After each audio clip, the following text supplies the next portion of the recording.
لە سێبەری باوەڕدا بەرجی سێم نووسینی مامۆستا محەممەد فەتحوڵڵا گولەن.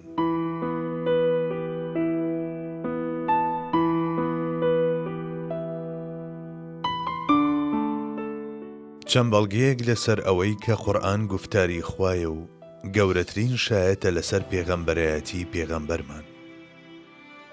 قورئانی پیرۆز. 1. وردبوونەوەیەکی سادە دەری دەخات کە قورئان لە ڕووی زمان و دەربڕینەوە لە هیچ یەکێک لە کتێبەکانی دیکە ناچێت. جگە لەمە قورئان لە ڕووی شێواز و مانا و ناوەڕۆکیشەوە بێوێنە و بێهاوتایە. کەواتە یان قورئان لە خوار ئاستی هەموو ئەو کتێبانەوەیە کە ئەمە شەیتانیش ناتوانێت ئیدعای بکات، یان لە سەرو هەموو کتێبێکەوەیە. کەواتە قورئان وتەی مرۆڤ نییە. 2. لە قورئانی پیرۆزدا خوای گەورە بە پێغەمبەرمان صلی الله عليه وسلم دەفەرموێت: وما كنت تتلو من قبله من كتاب ولا تخطه بيمينك إذا لارتاب المبطلون. بەڵێ لەو ڕۆژەوە تا ئەم ڕۆزاتێکی نەخوێندەوار تەحەدای هەموو خوێندەواران و زانە هەرە مەزنەکان و ئەدیبان و ڕەوانبێژان و هۆنەرانی سەرجەمی مرۆڤایەتی لە گشت چەرخ و سەردەمەکاندا دەکات.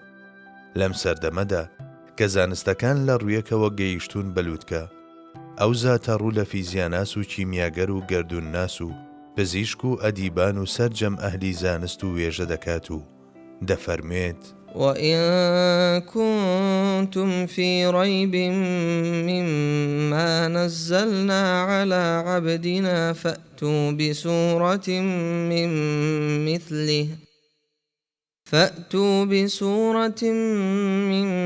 مثله وادعوا شهداءكم من دون الله إن كنتم صادقين. ئایا تەنها ئەمە بەڵگەیەک و شایەتێکی حاشا هەڵنەگر نییە لەسەر ئەوەی قورئان وتەی مرۆڤ نییە و گوفتاری خوایە؟ 3.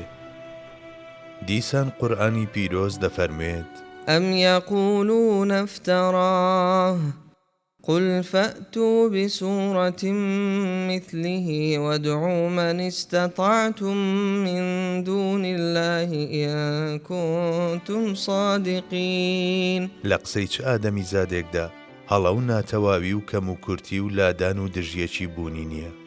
قورئان بە ئایەتی: أفلا يتدبرون القرآن ولو كان من عند غير الله لوجدوا فيه اختلافا كثيرا. پەنجە بۆ ئەو ڕاستیە ڕادەکێشێت کە بچووکترین ناڕێکی و دژیەکی تێدا نییە. هەرچی بەرهەم و نووسینی ئەو خۆنە ناسانەیشە کە هەوڵی دۆزینەوەی هەندێک هەڵە و کەم و کورتی و ناتەواوی دەدەن لە گوفتاری خوادا، وا هەز دەکەم خۆشیان باوەڕیان بە قسەی خۆیان نییە. 4. جیاوازی لە نێوان شێوازی گوزارشتی قورئان و فەرموودەکانی دیکەی پێغەمبەردا بە ئاسانی هەستی پێدەکرێت. هیچ ئادەمیەک ناتوانێت بگاتەوە بەهێزی بەرز و مەزنی پاراوی و ڕەوانبێژی قورئان. هاوشێوەی لایەنەکانی دیکەی قورئان بە ئامانجی ڕوونکردنەوەی ئەم لایەنەیشی چەندین بەرگ کتێب نووسراوە و تەنها لەسەر ئەلحەمدولیللا چەندەها لاپەڕە ڕەشکراوەتەوە. هەموو وشەیەک و پیتێکی قورئان، شوێنەکەی و ژمارەکەی و دەنگەکەی و مۆسیقا ناوەکیەکەی و پەیوەندی لەگەڵ کۆی قورئاندا و تەنانەت بەها ماتماتیکیەکانیشی وەکو قەنەواچە وایە لە نێو نەخشێکی گشتیدا و چەشنی تۆنە جیاوازەکانی ڕەنگەکان وایە لە تابلۆیەکدا کە مانای جۆرا و جۆر بەدەستەوە دەدەن. 5. لە ڕۆژگاری دابەزینی قورئاندا شیعر زۆر پێشکەوتوو بوو. خەڵکی لە گفتوگۆ و شەڕەکانیاندا بە شیعر وەڵامی یەکتریان دەدایەوە و ساڵانە پێشبڕچەی هۆنینەوە ڕێکدەخرا و شیعری براوە بە ئاڵتون دەنووسرایەوە و بە دیواری کەعبەدا هەڵدەواسرا. ئەو شاعیرانەی کە وەکو قارەمانی میلی ئەژمار دەکران بە قسەیەکیان هۆزەکان جەنگیان لە دژی یەک بەرپا دەکرد یاخود ئاش دەبوونەوە. حەزرەتی موحەممەد هەرچەندە لە نێویاندا گەورە بوو کەچی هەرگیز خۆی بە شیعر و سەجع و نەسرەوە خەریک نەکردبوو، ئەمەش ڕاستیەک بوو هەموو خەڵکی دەیزانی.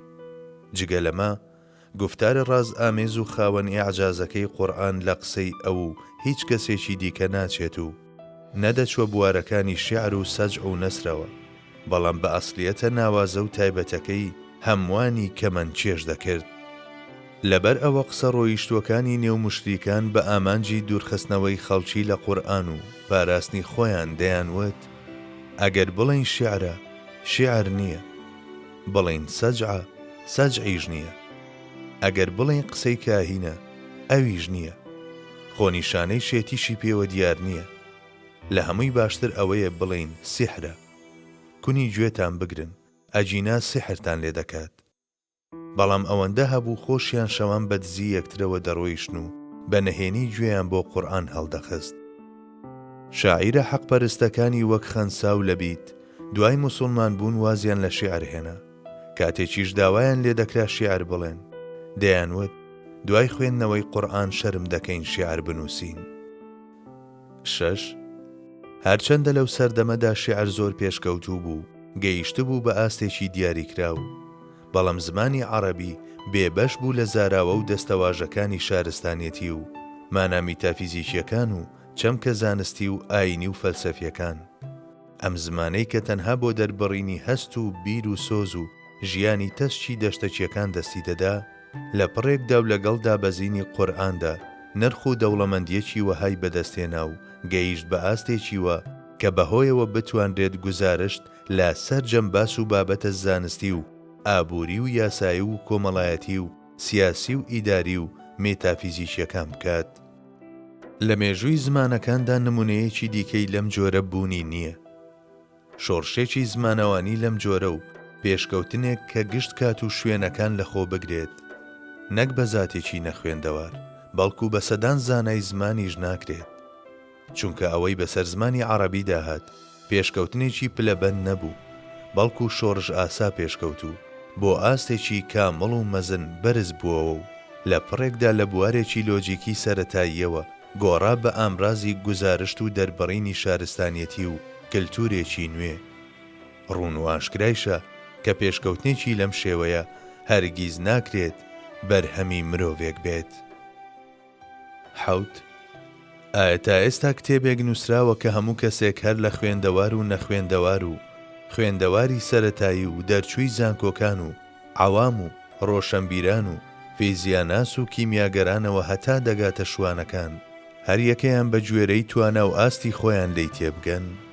تاکە کتێبێک کە هەر لە شاعیر و مۆسیقار و وتاربێژ و کۆمەڵناس و ئابووریناس و یاساناس و سیاسەتوان و بەڕێوەبەر و پەروەردەکار و مامۆستایان هەتا دەگات بە شوێنکەوتوانی زیکر و فیکر و تەریقەت خوێندبێتیانەوە و سوودیان لێوەرگرت بێت و بۆ بێت بە دەلاقە و دەستور بۆ ڕێگا و مەشرەبیان و چارەسەر بۆ کێشەکانیان و شیفا بۆ دەردیان و دەرمان بۆ فیکر و بیریان و تاکە پەڕاوێک کە گەیشت بێت بە چەپەکترین گوند و دووردەستترین کەنار و گۆشەکان لە سەردەمێکدا کە هۆکارەکانی گواستنەوە زۆر زەحمەت بوون، تەنها و تەنها قورئانە. 8. هیچ کتێبێکی دیکە نییە جگە لە قورئان کە چەند جارێک بخوێنرێتەوە و بێزاری بەرهەم نەهێنێت، بەڵام ئەوە تەنها قورئانە کە چەندەها جار دەخوێنرێتەوە و بە بەردەوامی ختم دەکرێت و لە نوێژ و بۆ نەجۆرا و جۆرەکاندا دەخوێنرێتەوە، بەڵام هەرگیز هەستی بێزاری لە مرۆڤدا دروست ناکات. چەندین بەرهەمی ناوازە و نووسراوی فیکری و شیعرەکان پاراوی سەرەتای خۆیان لەدەست دەدەن و لە نرخیاندا دەشێت. چەندین بەرهەمی تازە و هاوچەرخ لە ماوەی چەند ساڵێک یان تەنانەت لە ماوەی چەند مانگێکدا دەڕزێن، هەم لە ڕووی ڕاستیەکانی ناویان و هەم لە ڕووی پاراوی و تازەییەکەیانەوە نرخی خۆیان دەدۆڕێن و وەکو ڕۆژنامەیەکی کۆن فڕێدەدرێن و دەدڕێنرێن. بەڵام قورئان نە لە وشەکانی و نە شێوازی خوێندنەوەکەی و نەمانە و ناوەڕۆکەکەی و نە ناوازەی و پاراوی و تازەییەکەی و نە لەسەر ئاستی حەقیقەتەکانی ناوی، نەک هەر ناڕزێت و سیس و کۆن نابێت، بەڵکو لەگەڵ تێپەڕبوونی ڕۆژگاردا بە شنەبای نوێوە بەسەر ڕۆح و ویژدان و دڵ و مێشکەکاندا هەڵدەکات و فیکر و زانیاری لە ئاستێکی پێشکەوتوتردا پێشکەش دەکات و هەمیشە پەرە بەلاویەتی و تازەی خۆی دەدات. 9. قورئان لەو ڕووەوە کە هەموو لایەنە مادی و معنەویەکانی مرۆڤ شیتەڵ دەکات و سەرجەم بوار و قۆناغەکانی ژیان ڕۆشن دەکاتەوە و دەستوری چارەسەرکار بۆ گشت کێشە کۆمەڵایەتی و ئابووری و یاسایی و سیاسی و ئیداریەکان دادەنێت و لەپاڵ بەختەوەری دنیادا بەختەوەری ئاخیرەت و لەپاڵ ڕازیکردنی ژیریەکاندا دڵنیایی دڵان دابین دەکات. بەڵێ لەم ڕوانەوە قورئان ناکرێت گوتەی مرۆڤێک بێت. بەڵێ ناگونجێت کەسێک لە هەموو بوارەکاندا ڕابەر و پسپۆر بێت. دانانی چەند دەستورێک بۆ چارەسەرکردنی کێشەی هەموو مرۆڤەکان لە سەرجەم ڕۆژگار و شوێن و هەلومەرجە جۆرا و جۆرەکاندا لە توانا و وزەی هیچ کەسێکدا نییە. ئەو دەستورانەی کە لە زیهنی کەسێکەوە دێنە دەر ناتوانن بە درێژایی چەندین سەدە ئارامی و بەختەوەری بە چەندەها کیشوەر ببەخشن.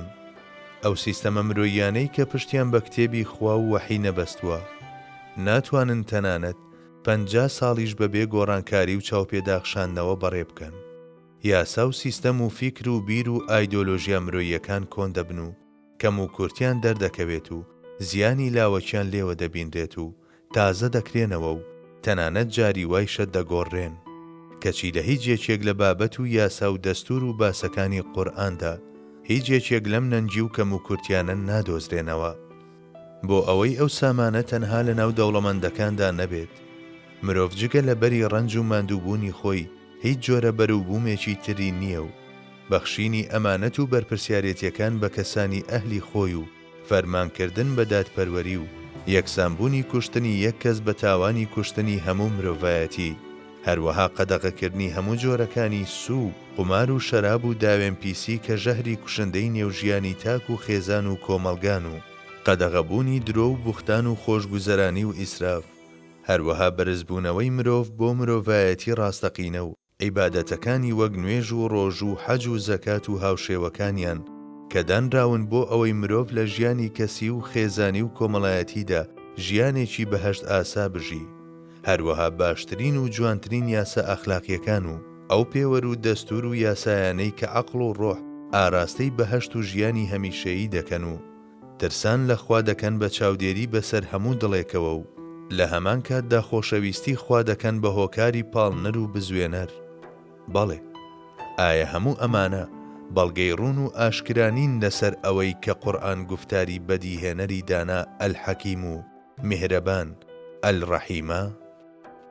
مرۆڤ و گەردون بەدیهێنراوی چێبن، قورئانیش گوفتاری ئەوە، چونکە قورئانی پیرۆز مرۆڤ بۆ مرۆڤ ڕوون دەکاتەوە و کتێبی گەردون ڕاوە دەکات.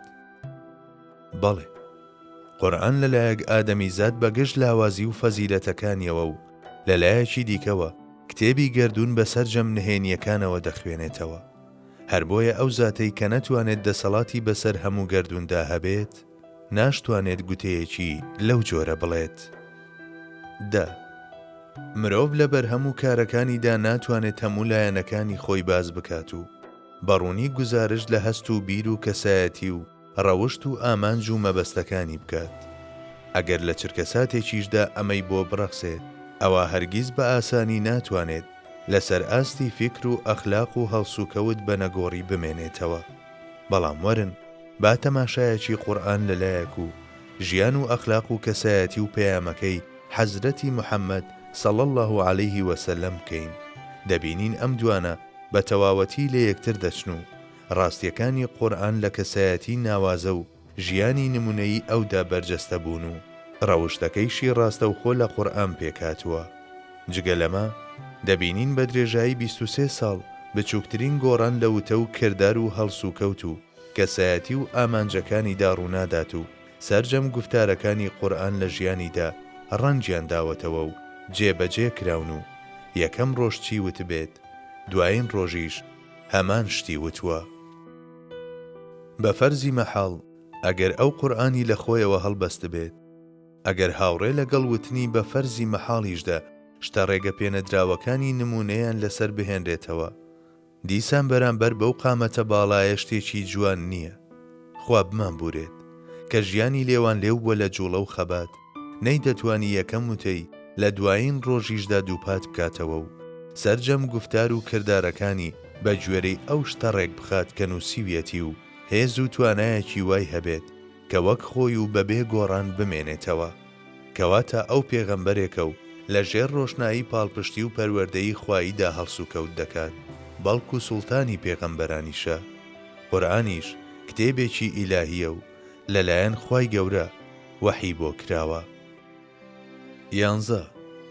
نووسەر لە بەرهەموو نووسینەکانیدا بەگشتی دەکەوێتە ژێر کاریگەری هەلومەرج و ژینگەکەی دەوروبەری و سەرگوزشتەی ژیانی و ناتوانێت لە چوارچێوەی تەسچی کات بچێتە دەرەوە. ئەگەر چووە دەرەوەش بەرهەمەکانی یان یۆتۆپیا یان ئەنتی یۆتۆپیا یان لە جۆری زانستی خەیاڵی دەچن. کەچی کاتێک تەماشای قورئان دەکەین دەبینین دەربارەی سەرەتا و کۆتایی گەردوون و بەدیهاتنی مرۆڤ و ژیانی داهاتوی ئادەمیزاد دەستەواژەی ڕوون و قەتعی بەکاردەهێنێت. بەمەش ناچار دەبین بڵین ناگونجێت ئەمە وتەی مرۆڤ بێت. 12. نووسەر بەرهەمەکانی زیاتر دەربارەی بوارەکەی خۆیەتی، بە تایبەت لەم ڕۆژگارەدا کە پسپۆڕیەکان گەشەیان کردووە هەمووان پیاوی بازنە تەسکەکەی خۆیانن. کەچی قورئان لە گەشت بوارەکانی وەک کۆمەڵایەتی و ئابووری و دەرونی و سیاسی و سەربازی و پزیشکی و فیزیایی و زیندەوەرناسی و هاوشێوەکانیاندا دەستور و یاسا دادەنێت و ڕاستیە بنەڕەتیەکانی ئەو بوارە دەهێنێتە سەر زمان و لەمەڕ ڕابردوو داهاتوو دەدوێت. چ ژیریەک دەتوانێت قبوڵی ئەوە بکات کە ئەم کتێبە لەلایەن نەخوێندەوارێک و کەسێکەوە کە خاوەنی کەرەستە زانستی و تەکنیکیەکانی ئەم سەردەمە نییە نووسرابێت. قورئانی پیرۆز بە پێغەمبەرمان صلی الله عليه وسلم دەفەرموێت: وما كنت تدري ما الكتاب ولا الإيمان. بەمەش بەیانی ئەوە دەکات کە ئەو زاتە خوێندنەوە و نووسینی نەزانیوە. تەنانەت مشریکەکانیش بەرامبەر بەم زاتەی کە لە ناویاندا گەورە بووە و لە نزیکەوە دەیان ناسی بۆ تەنها جارێکیش نەیانتوانی ئیدعای ئەوە بکەن کە خوێندنەوە و نووسین دەزانێت و قورئان قسەی هەڵبەستراوی خۆیەتی. 13. چ نووسەرێک دەتوانێت ئیدعای ئەوە بکات کە بەرهەمەکەی لە داهاتوودا هیچ جۆرە ڕەخنەیەکی لێ ناگیرێت و ڕاستیەکانی ناوی بە درێژایی چەرخەکان و بەبێ کۆنبوون بەردەوام دەبن و لە هیچ بوارێکدا کتێبێکی تر لەسەر و ئاستیەوە نانووسرێت. ئەم نووسەرە ئەگەر فەیلسوف یان زانا یان ئەدیب یا بابلیمەتیش بێت دیسان هیچ لە ئەنجام ناگۆڕێت. هەموو بەرهەمێک کە لە خامەی مرۆڤەوە دەچۆڕێت، تەنانەت ئینجیل و تەوراتیش لەو ڕووەوە کە دەستکاری کراون نەیانتوانیوە خۆیان لە کاریگەری ڕزێنەری کات بپارێزن و زۆرێک لە نرخ و بەهای خۆیان لەدەستداوە. ئەوە تەنها قورئانە کە سەرەڕای دژایەتیکردن و بوختان و درۆ و هەوڵدان بۆ دۆزینەوەی هەڵە و دژیەکەکانی ناوی و خۆخەریککردن بە شێوازی نووسین و دەستەواژە و دووپاتبوونەوەکانی و جاروباریش زمان درێژکردن بۆ حەقیقەتەکانی. بەڵێ سەرەڕای هەموو ئەمانە قورئان ڕۆژ بە ڕۆژ نوێتر و قوڵتر و ڕوونتر دەچێتە نێو دڵەکانەوە و بەردەوامی بەدەسەڵاتی ڕەهای خۆی دەدات. ئەو نورەی کە ڕۆژ بە ڕۆژ ڕووناچیەکەی زیاتر دەبێت، خاوەنەکەی و داگیرسێنەرەکەی تەنها و تەنها خوای خاوەن گەردوونە و بێگومان کەسیش توانای کوژاندنەوەی نییە. 14. با بڵین تۆ بازرگانیت، یان مامۆستا یان بەڕێوەبەر یان سەربازێکیت. ئایا دەتوانیت بە ناوی هەموو بازرگانانەوە یان بە ناوی گشت مامۆستایان و پرۆفیسۆرەکانەوە یان بە ناوی سەرجەم پیشەوەر و بازرگان و هاوردەکار و هەناردەکارانەوە یان بە ناوی سەرۆکی کۆمار یان سەرۆکوەزیران یان بە ناوی سەرۆکی ئەرکانی سوپاوە کتێب بنووسیت و قسە بکەیت و یاسا و بڕیار دەربکەیت؟ با بڵین وەڵامەکەت بەڵێ. ئایا لەم حاڵەتەدا سەرجەموتەکانت وەک ئەوە وایە کە لە زاری نوێنەری ڕاستەقینەی چین و توێژە جیاوازەکانەوە بێتە دەر؟ واتە ئایا وتەکانت لە هەموو ڕوویەکەوە دەتوانن وەکی ئەوان بن؟ فەرمانەکانت و قەدەغەکانت و بەڵێن و هەڕەشەکانت هی ئەوان بن؟ بە تایبەت ئەگەر لە دەوروبەرەکەشتدا وەکو کەسێک ناسرابیت کە هەرگیز پەنات بۆ درۆ نەبردووە. ئەگەر ئەمە بتوانیت، واتە ئەگەر کتێبێکی سەرسوڕهێنەری لەم جۆرەت بەدەستەوە بێت، تەنها شتێک کە دەتوانیت بیکەیت ئەوەیە کە بڵێیت ئەم کتێبە لەلایەن فڵانە زاتەوە بە ئامانجی فێرکردن و ئاراستەکردنی ئێوە بۆم هاتووە. هەنووکە تەماشای ئەو گوزارشتە قورئانیانە بکەن کە لە زاری پیرۆزی گەوهەر ئاسای پێغەمبەرەوە هاتووەتە دەرو تەنها شایانی شان و شکۆی خوایەتین.